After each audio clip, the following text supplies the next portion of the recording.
Hi, I'm Judge Stover, and I am privileged to be the pastor of the Sutherland and Larrabee United Methodist Churches. You can visit us online at www.slparish.com. Morning. We're going to talk a little about Elisha and Nahum, and really about expectations.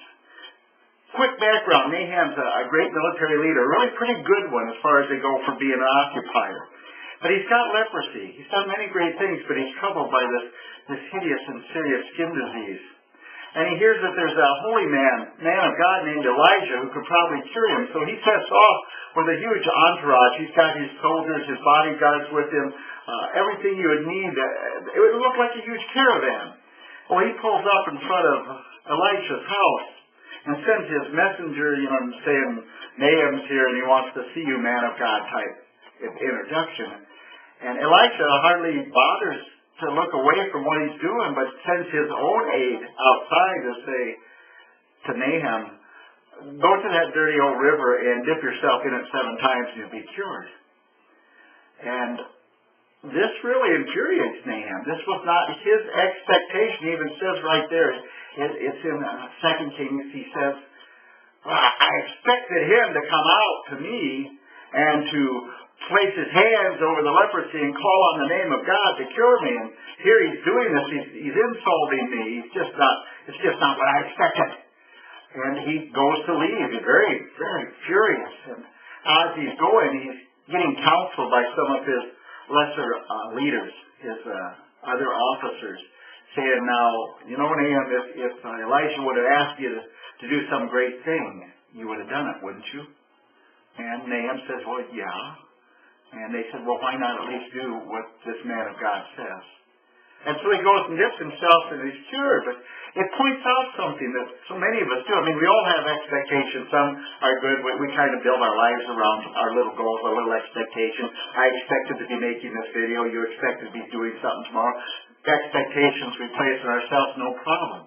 But when we start to place expectations on others without the right warrant or license to have that ability to denigrate and condemn, then we're stepping beyond where we should be.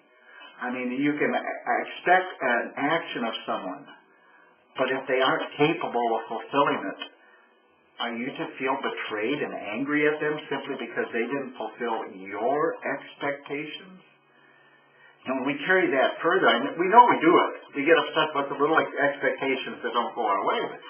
But should we be doing that? I mean, shouldn't we have a better judgment, a better reasoning, a better discernment than to think that our expectations have to be met by others?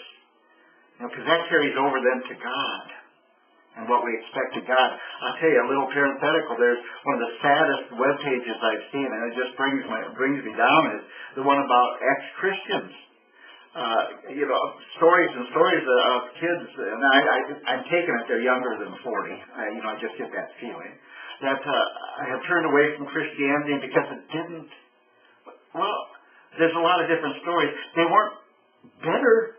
They weren't mean or nasty. There wasn't any vile language associated. They were just felt very disappointed and betrayed because none of it met their expectations. The problem is, at that point, we're looking completely the wrong way. We don't have expectations of the God because that's just right aligned with telling God what His will should be to make us happy, what His will should be to be in line with our will. Our expectations are what God should have to do? No. God can have expectations of us. He created us. And we fall terribly short in those, and yet He's never acted towards us like He's betrayed. The one expectation we can have in that regard is we can expect that God will keep His faithful promises.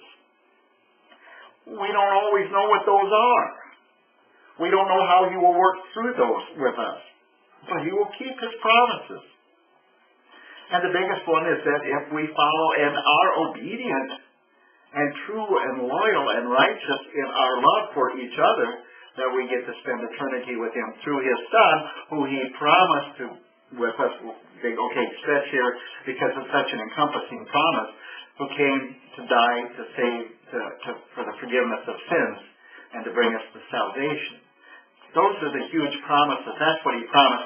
He never promised to meet any of our individual expectations. And we need to be very, very clear on that what we expect can be our placing ourselves above God. And I don't think that will work out for any of us. Be faithful. Meet God's expectations. And the rest will take care of itself. Shalom.